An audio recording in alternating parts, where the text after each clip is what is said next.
돈이 될 거란 생각에 낡은 폐가에 들어갔습니다. 어두운 텃밭 한가운데 하얗고 동그란 게 홀로 있더군요. 민들레 홀씨인 줄 알고 다가갔습니다. 하지만 그건 꽃이 아니었습니다. 핸드폰 불빛이 닿는 순간 알 수 있었죠. 흙 속에서 파헤쳐져 저를 빤히 올려다보고 있는 사람의 눈알이었습니다. 작년 여름의 일이다. 태양은 마치 이 세상의 모든 수분을 증발시키려는 듯 아스팔트 위로 아지랑이를 피워 올리며 맹렬하게 내리쬐고 있었다. 나와 김 이사님은 에어컨을 최대로 틀어도 식지 않는 차 안에서 연신 마른 침을 삼키며 경기도 외곽의 어느 시골길을 달리고 있었다. 우리가 몸담고 있는 회사는 소위 죽은 땅에 새 숨을 불어넣는 일을 한다. 낡고 허물어져 가는 건물이나 지리적 혹은 법적 문제로 오랫동안 방치된 땅을 매입하여 번듯한 새 건물을 올리고 가치를 창출하는 부동산 개발 업계에서는 꽤나 알려진 곳이었다. 수도권이든 지방이든 돈 냄새가 나는 곳이라면 전국 어디든 마다치 않고 달려가는 것이 우리의 일상이었다. 그날의 목적지 역시 그런 곳 중 하나였다. 이사님의 오랜 지인이자 그 지역 토박이인 부동산 업자 박 사장이 물건이 하나 나왔다며 연락을 해왔기 때문이었다. 아, 김 이사. 여기 완전 깡촌이네요. 내비게이션도 가끔 길을 잃는데요. 내가 운전대를 잡고 좁은 2차선 도로를 조심스럽게 몰며 푸념 섞인 말을 건넸다. 김 이사님은 조수석에 앉아 창밖으로 빠르게 스쳐 지나가는 푸른 논과 밭을 무심하게 바라보다가 대답했다. 원래 이런 곳에 진주가 숨어있는 법이야, 최 대리. 다들 거들떠보지 않는 곳에 기회가 있는 거지. 도시 한복판에 남는 땅이 어디 있겠나. 김 이사님은 업계에서 잔뼈가 굵은 베테랑이었다. 그의 날카로운 눈과 동물적인 감각은 수많은 프로젝트를 성공으로 이끌었고 나는 그런 그를 스승처럼 따르며 현장을 배우는 중이었다. 하지만 몇 시간을 달려 도착한 현장은 우리의 기대를 무참히 짓밟았다. 박 사장이 소개한 땅은 생각보다 훨씬 작았고 진입로마저 협소하여 대형 공사 차량의 출입이 거의 불가능해 보였다. 주변 필지 소유주들과의 문제도 복잡하게 얽혀 있어 사업성을 검토할 가치조차 없는 곳이었다. 아이고 박 사장, 이거 가지고 우리를 서울에서부터 오라고 한 겁니까? 장난이 너무 심하시네. 김 이사님의 목소리에는 실망감이 역력했다. 박 사장은 땀을 뻘뻘 흘리며 연신 미안하다는 말만 반복했다. 결국 우리는 허탈한 마음으로 근처 다른 매물들을 몇 군데 더 둘러보았지만 상황은 별반 다르지 않았다. 대부분이 너무 작거나 쓸데없는 제약에 묶여있는 땅들 뿐이었다. 찌는 듯한 더위 속에서 몇 시간을 헤매고 다니자 온몸이 땀으로 흠뻑 젖었고 짜증과 피로가 뒤섞여 불쾌지수는 최고조에 달했다. 에이, 오늘은 그냥 접세. 저녁이나 먹고 올라가자고. 박 사장, 이 근처에 뭐 먹을 만한 데 있어? 결국 김 이사님이 먼저 백기를 들었다. 우리는 박 사장의 안내를 받아 근처에 하나밖에 없다는 허름한 식당으로 향했다. 해가 뉘엿뉘엿 서산으로 넘어가며 하늘을 주황빛으로 물들이고 있었다. 식당은 겉보기에도 수십 년은 좋게 되어 보이는 낡은 건물이었지만 시장이 반찬이라고 했던가 우리는 허겁지겁 안으로 들어갔다. 하지만 불우는 거기서 끝나지 않았다. 하필이면 그날따라 식당의 유일한 냉방 장치인 스탠드형 에어컨이 고장이 나 있었다. 선풍기 몇 대가 힘겹게 더운 바람을 섞고 있었지만 안은 차라리 바깥보다 더 후텁지근하게 느껴졌다. 숨이 턱 막히는 열기에 나는 도저히 앉아 있을 수가 없었다. 이사님, 저는 도저히 못 있겠습니다. 차라리 밖에 있는 게 더 시원하겠어요. 음식 나오면 전화 한 통만 주십시오. 김 이사님과 박 사장에게 양해를 구하고 식당 밖으로 나왔다. 저녁 바람이 불기 시작했지만 여전히 열기를 머금고 있었다. 담배를 한 대 꺼내 물고 주변을 서성였다. 식당 바로 옆으로는 야트막한 언덕으로 이어지는 좁은 오르막길이 나 있었다. 저 위에는 뭐가 있을까? 별 생각 없이 그저 찜통 같은 식당에서 벗어나고픈 마음에 홀린 듯 언덕길을 오르기 시작했다. 길은 포장된 지 오래된 듯 곳곳이 갈라지고 깨져 있었다. 길가에는 사람의 손길이 닿지 않은 잡초들이 무성하게 자라나 있었다. 그렇게 5분쯤 걸어 올라갔을까? 길모퉁기를 도는 순간 나는 걸음을 멈출 수밖에 없었다. 오래된 집 한 채가 있었다. 낡았다는 표현으로는 부족했다. 마치 시간이 그 집만을 비껴간 듯 수십 년의 세월을 온몸으로 맞으며 버텨온 폐가 같은 집이었다. 대문은 녹슬어 원래의 색을 잃었고 담벼락 곳곳은 허물어져 속에 흙이 드러나 있었다.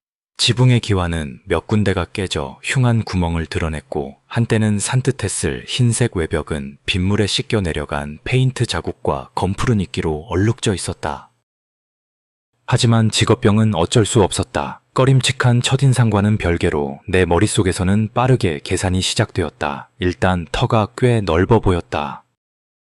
저 정도 부지면 요즘 유행하는 고급 단독주택이나 소규모 타운하우스를 짓기에 안성맞춤이었다. 진입로도 차 한 대는 충분히 다닐 수 있을 정도로 확보되어 있었다. 겉모습은 흉물스러웠지만 뼈대는 튼튼해 보였다. 야, 이거 물건일 수도 있겠는데? 나는 본능적으로 핸드폰을 꺼내 사진을 몇 장 찍었다. 낡은 외관, 넓은 마당, 주변 경관까지 이 정도 입지에 이만한 크기의 부지는 좀처럼 나오지 않는 매물이었다. 어쩌면 오늘 허탕친 것을 한 번에 만회할 수 있는 기회일지도 모른다는 생각에 심장이 뛰기 시작했다. 그렇게 집에 대한 분석에 몰두하고 있던 중 주머니에서 전화가 울렸다. 김 이사님이었다. 조혜대리 어디 갔어? 음식 다 나왔다. 얼른 와. 네, 이사님. 금방 내려가겠습니다. 근데 이사님, 제가 방금 엄청난 걸 발견한 것 같습니다. 나는 흥분을 감추지 못하고 서둘러 식당으로 돌아갔다. 막걸리 한 사발을 시원하게 들이켜고 나서 나는 김 이사님과 박 사장에게 방금 보고 온 낡은 집에 대해 설명하기 시작했다. 사진을 보여주자 김 이사님의 눈이 반짝였다. 이런 곳이 있었어. 박 사장, 저런 집은 왜 우리한테 소개 안 한 거요? 김 이사님의 질문에 박 사장은 고개를 갸웃거렸다. 글쎄요, 이사님. 저도 그 집은 워낙 오래된 폐가라 사람이 안 산지 수십 년은 됐을 겁니다. 다들 그냥 없는 집 취급하는 곳이라 매물로 나올 거란 생각도 못했네요. 그래? 그럼 더 잘 됐지. 주인이 없거나 있어도 팔 의향이 있을 가능성이 높다는 거 아냐. 밥 먹고 당장 한번 가보세. 김 이사님의 결단은 언제나처럼 빨랐다. 우리는 허겁지겁 저녁 식사를 마쳤다. 식당을 나섰을 때는 해가 거의 다 넘어가 주변이 어둑어둑해져 있었다. 하늘에는 붉은 기운만 희미하게 남아 있었고 산 그림자가 동네를 길게 덮고 있었다. 이사님, 너무 어두운데 내일 아침에 다시 와보는 게 낫지 않을까요? 내가 조심스럽게 말했지만 김 이사님은 이미 마음을 굳힌 듯했다. 아니, 온 김에 보고 가야지. 내일은 또 다른 일정이 있잖나. 이럴 때일수록 속전속결로 끝내야 해. 우리는 박 사장과 헤어져 다시 그 낡은 집으로 향했다. 차 헤드라이트가 어둠을 가르며 언덕길을 비췄다. 낮에 보았을 때와는 전혀 다른 풍경이었다. 주변의 나무와 풀들이 바람에 흔들리는 모습은 마치 살아있는 생물처럼 기괴하게 보였다. 그리고 마침내 우리의 시야에 그 집이 들어왔다. 어둠 속의 집은 단순한 폐가가 아니었다. 그것은 거대한 짐승이 웅크리고 앉아 숨을 죽이고 있는 듯한 형상이었다. 깨진 창문은 텅 빈 눈동자처럼 어둠을 응시하고 있었고 낡은 벽에서 풍겨나오는 스산한 기운은 마치 보이지 않는 장벽처럼 우리를 압도했다. 김 이사님과 나는 차에서 내려 잠시 동안 말없이 그 집을 바라보았다. 오늘 하루 종일 우리를 괴롭혔던 더위는 온데간데 없고 등줄기를 타고 서늘한 기운이 오싹하게 흘러내렸다. 우리는 이제 막 무언가 잘못된 장소에 발을 들여놓았음을 직감하고 있었다. 어둠은 빠르게 주변의 색을 집어삼켰다. 나와 김 이사님은 마치 거대한 무덤 앞에 선 것처럼 녹슨 철대문 앞에서 한동안 움직이지 못했다. 낮에 보았던 사업적 가치는 온데간데 없고 그 자리에는 원초적인 불안감과 꺼림칙함만이 묵직하게 내려앉아 있었다. 짙은 풀 냄새와 축축한 흙 냄새, 그리고 무언가 오래도록 썩어가는 듯한 미묘한 악취가 바람을 타고 코끝을 스쳤다. 자물쇠라도 걸려 있겠지. 일단 겉에서만 대충 둘러보고 가자고. 김 이사님이 먼저 침묵을 깨고 대문으로 다가갔다. 그는 육중한 쇠사슬이나 굳게 닫힌 자물쇠를 예상했던 모양이다. 하지만 그가 무심코 대문을 손으로 툭 밀자 믿을 수 없는 일이 일어났다. 끼. 마치 고통스러운 비명처럼 녹슨 경첩이 마찰하는 소름 끼치는 소리를 내며 대문이 안쪽으로 스르르 열렸다. 나와 김 이사님은 서로의 얼굴을 쳐다보았다. 열려서는 안 될 문이 열린 것이다. 박 사장은 분명 수십 년간 사람이 살지 않은 폐가라고 했다. 그렇다면 이 문은 왜 이렇게 쉽게 열리는 걸까? 아무도 없는 집 맞는 거겠지? 내 목소리가 미세하게 떨려 나왔다. 김 이사님은 잠시 망설이는 듯 했지만 이내 특유의 배짱이 발동한 모양이었다. 들어가 보자. 여기까지 와서 그냥 돌아갈 수는 없지. 누가 살고 있으면 정중하게 사과하고 나오면 그만이야. 그의 말은 단호했지만 그의 눈빛 역시 흔들리고 있음을 나는 놓치지 않았다. 우리는 핸드폰 플래시를 켜고 조심스럽게 안으로 발을 들여놓았다. 마당은 사람의 허리 높이까지 자란 잡초들로 뒤덮여 있었다. 우리의 발걸음에 놀란 풀벌레들이 사방으로 흩어지는 소리가 유난히 크게 들렸다.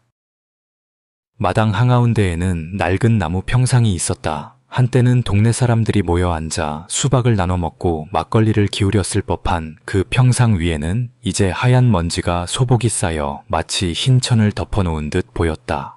그 옆으로는 오래된 수도가가 있었고 수도꼭지에서는 지금도 물이 셀 것처럼 푸른 녹이 슬어 있었다. 관리가 전혀 안 된 집이구만. 역시 빈집이 맞아. 김 이사님이 플래시 불빛으로 마당을 훑으며 말했다. 그의 말대로 오랫동안 사람의 흔적이 없는 집이라는 것은 한눈에 알 수 있었다. 하지만 이상했다. 모든 것이 방치되고 썩어가고 있는 와중에 유독 한 곳만이 눈에 띄었다. 집 앞에 작은 텃밭자리였다. 다른 곳과 마찬가지로 잡초가 무성했지만 그 한가운데에 무언가 하얀 것이 홀로 피어 있었다. 처음에는 민들레 홀씨라고 생각했다. 어둠 속에서 유독 희고 동그랗게 빛나는 모습이 마치 달빛을 받아 반사되는 것 같았다. 하지만 가까이 다가가자 그것이 민들레가 아님을 알 수 있었다. 솜털처럼 보송보송한 질감이 아니라 뭔가 더 단단하고 매끄러운 느낌. 직경 3cm 정도의 완벽한 구형 키유싱에 가까운 하얀 물체. 나는 무언가에 홀린 듯 그쪽으로 다가가려 했다. 하지만 그 순간 등 뒤에서 김 이사님의 목소리가 들려왔다. 최 대리, 뭐 해? 얼른 집안이나 둘러보고 가자. 찝찝해서 오래 못 있겠다. 나는 차마 발걸음을 떼지 못하고 그 하얀 물체를 계속 응시했다. 왜인지 모르게 불길한 예감이 들었다. 저것은 저곳에 있어서는 안 될 물건이라는 강한 확신이 머릿속을 맴돌았다. 우리는 집 본체로 다가갔다. 기자 모양의 1층 건물에 작은 2층이 덧대어진 구조였다. 우리는 먼저 대문 바로 옆에 있는 창문을 살펴보았다. 이상하게도 그 창문만 안쪽에서 누렇게 변색된 신문지가 여러 겹 덧대어 붙여져 있었다. 시골집은 겨울에 추우니까 보온 때문에 이렇게 신문지를 붙여놓는 경우가 많아. 김 이사님이 대수롭지 않게 말했지만 나는 그 신문지에서 눈을 뗄 수 없었다. 플래시 불빛을 가까이 비추자 신문지 표면에 무언가 이상한 흔적이 보였다. 마치 날카로운 손톱으로 긁어낸 듯한 가늘고 평행한 선들이 수없이 그어져 있었다. 누군가 혹은 무언가가 저 창문 안쪽에서 필사적으로 밖으로 나오려고 발버둥친 흔적처럼 보였다. 등골을 타고 오싹한 한기가 흘렀다. 이사님, 이거 좀 이상하지 않습니까? 뭐가? 그만 딴짓하고 이리 와서 문이나 한번 열어봐. 김 이사님은 내 말을 대수롭지 않게 넘기고 현관문으로 향했다. 현관문 역시 잠겨있지 않았다. 손잡이를 돌리자 삐걱거리는 소리와 함께 문이 열렸다. 안에서는 곰팡이와 먼지가 뒤섞인 퀴퀴한 냄새가 훅 끼쳐 나왔다. 집안은 예산괴로 깨끗했다. 물론 바닥과 가구 위에는 두꺼운 먼지층이 내려앉아 있었지만 물건들은 제자리에 가지런히 정돈되어 있었다. 마치 집주인이 잠시 외출하며 집을 깨끗하게 정리해놓고 그대로 수십 년 동안 돌아오지 않은 것 같은 기묘한 위화감이 감돌았다. 거실에는 낡은 자개장과 브라운관 텔레비전이 있었고 부엌에는 그릇들이 선반에 차곡차곡 쌓여 있었다. 이상하네. 누가 살고 있는 집이라고 하기엔 먼지가 너무 많고 버려진 집이라고 하기엔 너무 잘 정돈되어 있어. 확실히 기분이 묘한 집이야. 김 이사님의 목소리에도 당혹감이 묻어났다. 우리는 플래시 불빛에 의지해 방안을 하나씩 살펴보기 시작했다. 안방으로 보이는 큰 방에는 낡은 이부자리가 곱게 개어져 있었고 작은 방에는 낡은 책상과 의자가 놓여 있었다. 모든 것이 정지된 시간 속에 갇힌 박제처럼 보였다. 이사님, 혹시 모르니 자료 사진만 몇 장 찍고 빨리 나가는 게 좋겠습니다. 만약 주인 있는 집이면 무단 침입으로 골치 아파질 수 있습니다. 내 제안에 김 이사님도 고개를 끄덕였다. 우리는 서둘러 집 내부 구조를 파악할 수 있는 사진 몇 장을 찍었다. 그때였다. 내가 거실 사진을 찍기 위해 플래시를 터뜨리는 순간 불빛이 벽에 걸린 낡은 가족 사진 액자를 환하게 비췄다. 빛바랜 사진 속에는 인자한 표정의 노부부와 그들 사이에 서 있는 젊은 남자가 있었다. 그런데 그 남자의 표정이 어딘가 부자연스러웠다. 웃고는 있었지만 눈은 전혀 웃고 있지 않았다. 마치 가면을 쓴 것처럼 공허하고 차가운 눈빛, 그 눈빛과 마주치는 순간 나는 온몸에 소름이 돋는 것을 느꼈다. 그만. 이제 나가자. 더 있다가는 무슨 일이라도 생기겠다. 김 이사님이 다급하게 외쳤다. 그의 얼굴은 하얗게 질려 있었다. 우리 둘 다 더 이상 이곳에 머물러서는 안 된다는 것을 본능적으로 깨달았다. 우리는 서둘러 집 밖으로 뛰쳐나왔다. 밖으로 나오자 마당을 채우고 있던 어둠이 더욱 짙고 끈적하게 느껴졌다.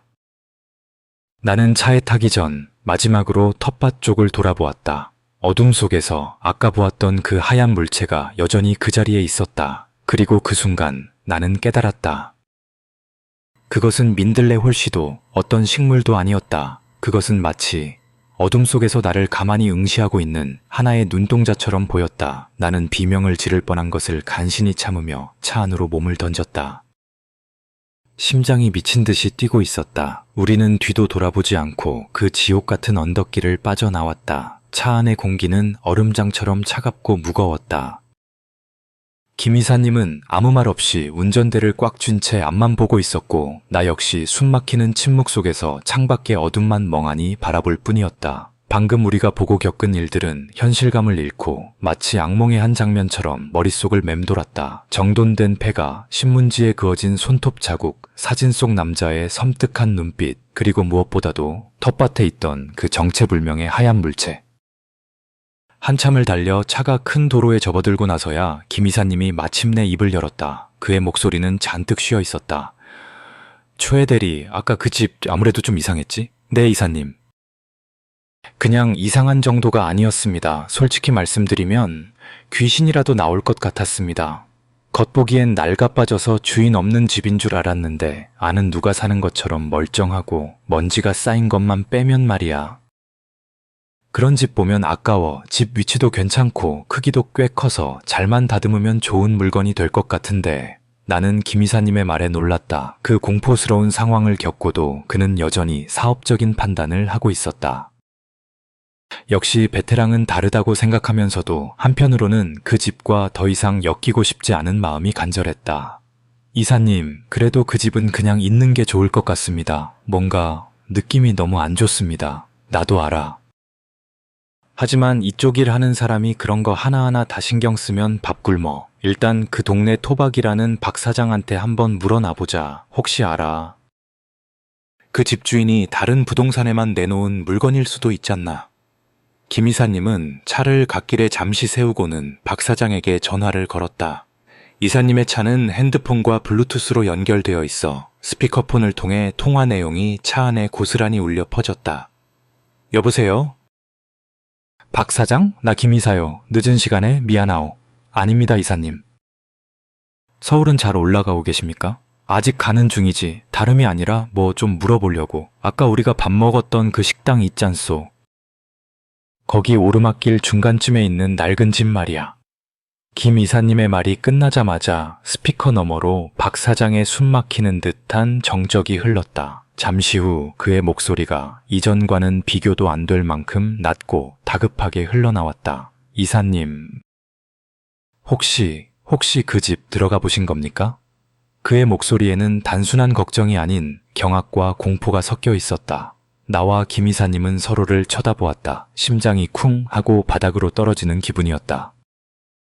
아니, 그냥 대문이 열려 있길래 마당만 살짝 들여다봤소. 왜 그러시오? 무슨 문제라도 있는 집이야?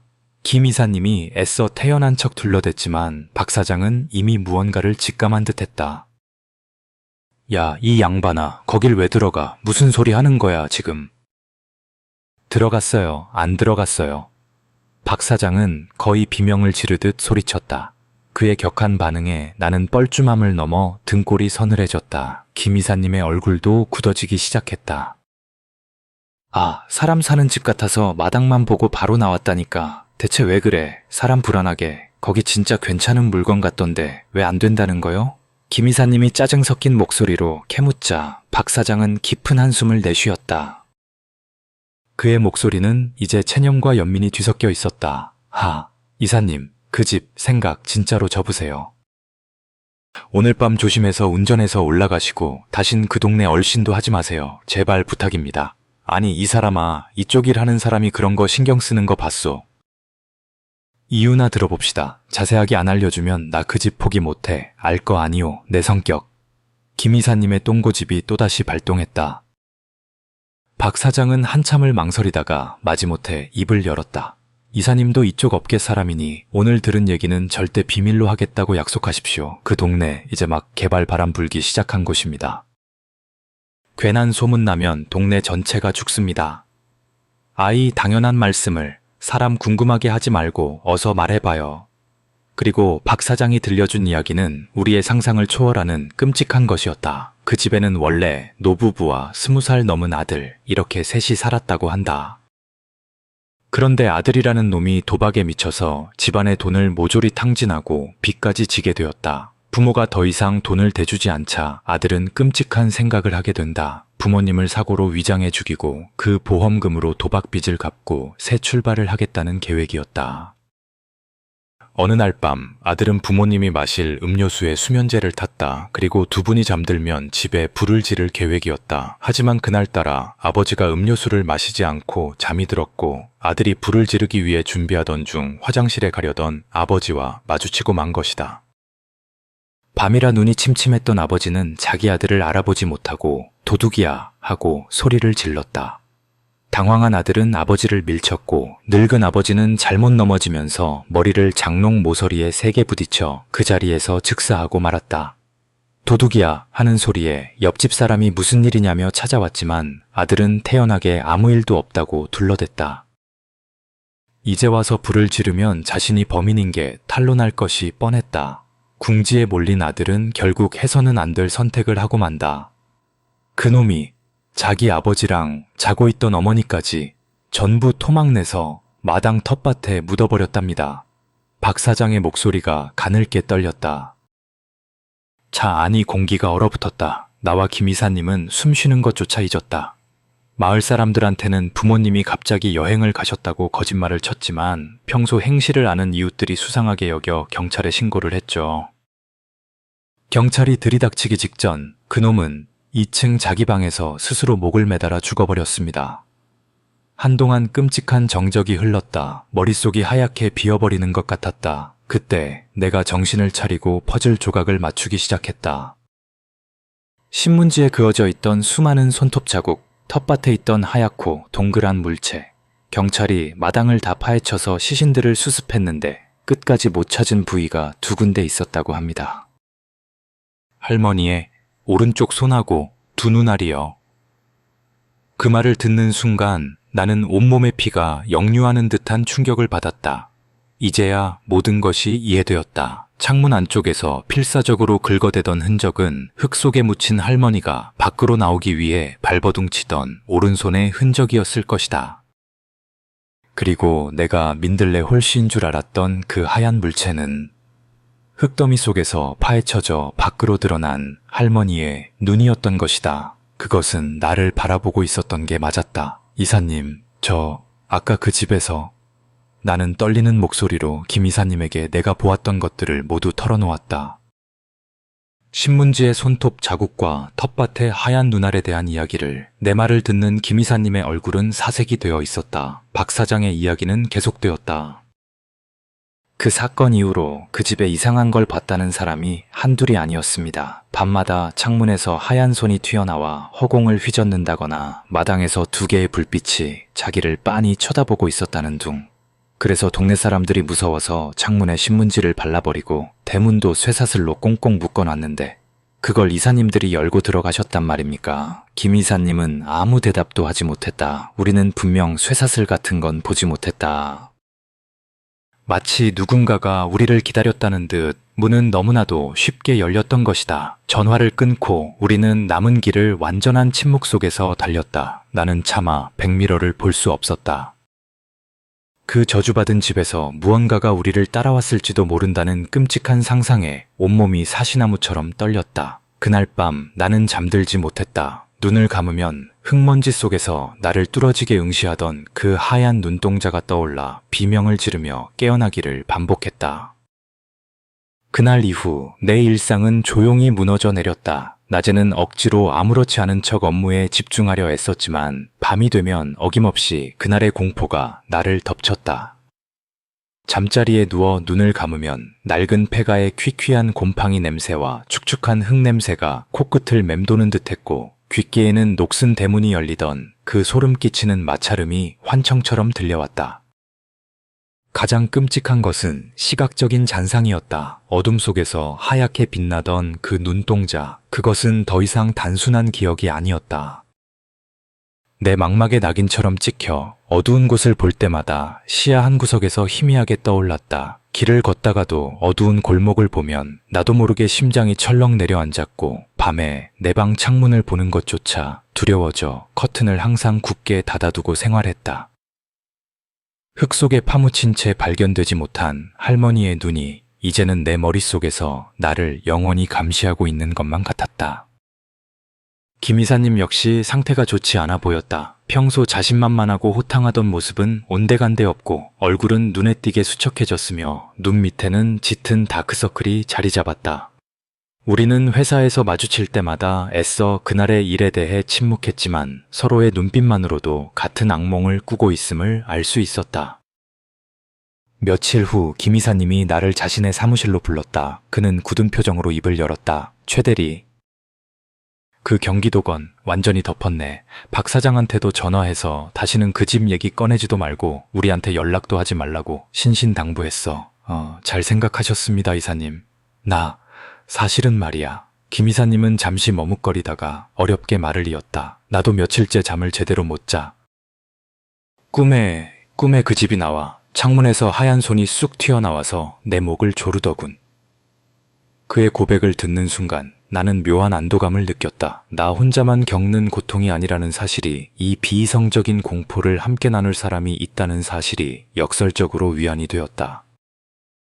저도 마찬가지입니다, 이사님. 그 눈알이 잊히지를 않습니다. 우리는 한참 동안 그날의 기억을 복기하며 이야기를 나누었다. 그것은 공포를 곱씹는 행위라기보다는 상처를 소독하고 봉합하려는 일종의 의식과도 같았다. 이야기를 하면 할수록 두려움은 조금씩 희석되었지만 그 기억의 뿌리까지 뽑아낼 수는 없었다. 그 사건은 내게 깊은 트라우마를 남겼다. 이전까지 내게 땅과 건물은 그저 투자와 개발의 대상일 뿐이었다.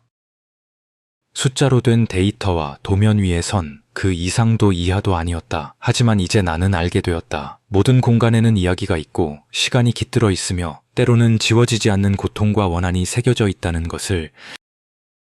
그 낡은 폐가는 단순한 건축물이 아니었다. 그것은 한 가족의 끔찍한 비극이 빚어낸 거대한 무덤이자 구원받지 못한 영혼들이 갇힌 감옥이었다. 시간이 흘러 계절이 바뀌고 그날의 기억은 일상의 먼지 아래로 서서히 가라앉는 듯했다. 나는 이사를 했고 새로운 프로젝트에 몰두하며 억지로 그 집을 잊으려 노력했다. 하지만 상처가 아문 자리에 흉터가 남듯 그날의 경험은 내 무의식 깊은 곳에 지워지지 않는 흔적을 남겼다. 그러던 어느 가을밤이었다. 나는 새로 이사한 아파트 거실 소파에 앉아 창밖을 무심코 내다보고 있었다. 짙푸른 밤하늘 아래로 도시의 불빛들이 별처럼 반짝이고 있었다. 그때 바람을 타고 무언가 하얀 것이 창문 앞으로 팔랑이며 날아왔다. 민들레 홀씨였다. 도심 한복판에서 뜬금없이 나타난 민들레 홀씨. 그것은 잠시 창문에 머무르는가 싶더니 이내 바람을 타고 다시 어둠 속으로 사라졌다. 하지만 그 찰나의 순간 내 심장은 얼어붙는 듯했다. 내 눈에는 그것이 민들레 홀씨로 보이지 않았다. 그것은 어둠 속에서 떠다니는 하얗고 텅 빈 눈동자였다. 나는 비명도 지르지 못했다. 그저 온몸이 굳은 채 민들레 홀씨가 사라진 어둠의 저편을 응시할 뿐이었다. 그 집의 저주는 끝나지 않았다. 그것은 장소에 묶인 것이 아니었다. 그곳에 발을 들였던 나의 기억 속에, 나의 영혼 속에 영원히 지워지지 않는 잔상으로 달라붙어 버린 것이다. 나는 앞으로 남은 평생을 어둠 속에서 문득문득 떠오를 그 하얀 눈동자의 감시를 받으며 살아가야 할 것이다. 그날 우리는 금단의 문턱을 넘지 말았어야 했다.